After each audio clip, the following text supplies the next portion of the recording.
Welcome to the Mid-Century Modern Room Coloring Book Project. In this video tutorial, you'll be introduced to the transform tools, we'll review and build on our knowledge of layers, and I'll introduce you to the pattern maker and some tools like gradient and special effects. Let's get started. First, it is important that you download from Canvas the project that we'll be working on today, which you see in front of you. We'll also need to download all the dependent files that we'll be using with this project. So those are always listed here together. This is the main project, Mid-Century coloring page. You'll also need to download Bamboo Light, Wood Sample, and Wood Plank Warm. So remember, these have to be downloaded into your computer. I've already taken the liberty of downloading those and getting them ready for today. The next thing you need to do is open them in Photoshop. So you want to go to your File, pull down menu to Open, and open each of these files.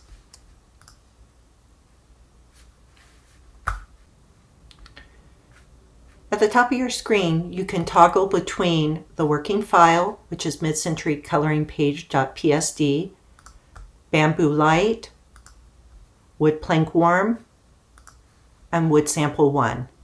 We'll use these for different parts of the vignette. Let's start on this part of the project. As always, we'll need our layers open. And what you'll notice first is that there's a single background layer. Remember, if you don't see your Layers panel, you can locate that under the Window pull-down menu.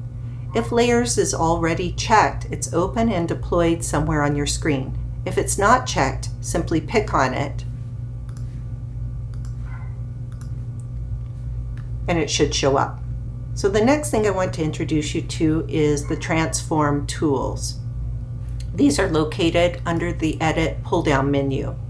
Currently, they're grayed out because we have nothing pre-selected. Remember, in Adobe Photoshop, you have to pre-select anything that you want to affect change on. Let's use our magnifying glass to zoom up on this toy jacks. The objective here will be to select the toy jacks with a new selection tool and then to make it smaller and then clone it. So let me show you what I'm talking about here. We're going to use the lasso tool, which is L on the keyboard. It is in a vertical stack with the polygonal lasso tool and the magnetic lasso tool, which you will learn in upcoming lessons. However, for this lesson, you're just going to use the plain old lasso tool. The lasso tool does not require any type of precision to use it to select a grouping of pixels. How it works is to find a starting point by picking and holding down the mouse button and just drag it until you make a closed loop. When you see the marching ants, you've successfully lassoed the pixels. So the first thing we're going to do now that we have the jack selected, we're going to go to our Move tool, which is this little plus sign just above the lasso tool. And that's V as in Victor on the keyboard. We can go to the Edit pull-down menu and you'll see that Transform is now available.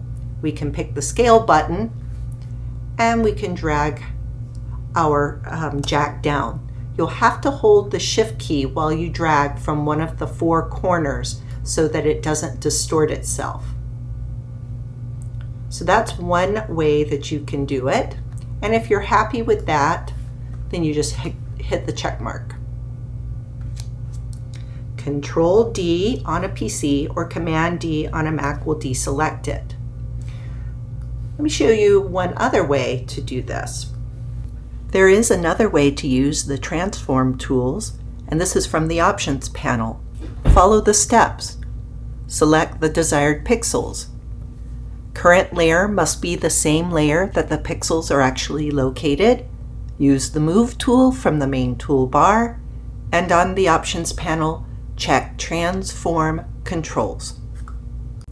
I will now demonstrate how to transform the jacks using method 2.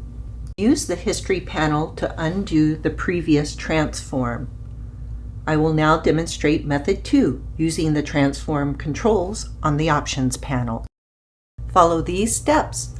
Select the jacks using the lasso tool, make the Move tool the current tool, and on the Options panel, check Transform Controls. Once you see the square bounding box around the jacks, hold down the Shift key and drag from a corner to make the arrangement of the pixels either smaller or larger. Next, go to the Options panel and check the check mark to accept the transformation of the pixels. If you're not happy with it, pick the circle with the line through it. So let's try that again.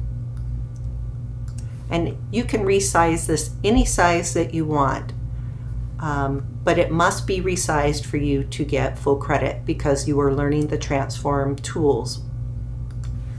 Hit the check mark. And now while this object is still selected, I am going to uncheck transform controls because I don't need those anymore. I'm going to hover my mouse over the object, and this only works if your move command is on. That's V on the keyboard. If you're on a Mac, while you hover over this object, you should hold the Option key down. If you're on a PC, you're going to be holding the Alt key down.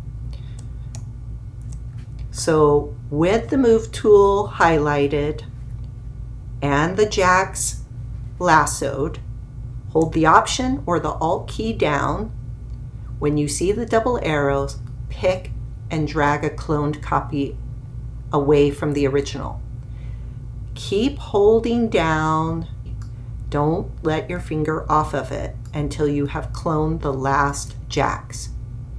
If you let up off the Alt key or the Option key before you move the clone over into an open area, you'll just be moving the original object. For the final part of the project setup, we will create a duplicate background layer. On the Layer panel, you will pick on the background layer, hold the mouse down, and drag the band to the New Layer button located at the bottom of the Layer panel.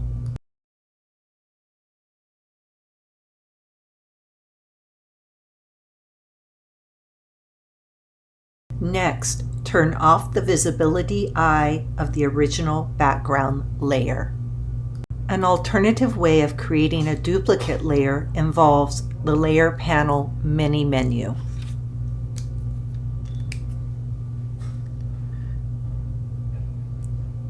Save the project now, go to the File pull-down menu, save as your last name _mc.psd.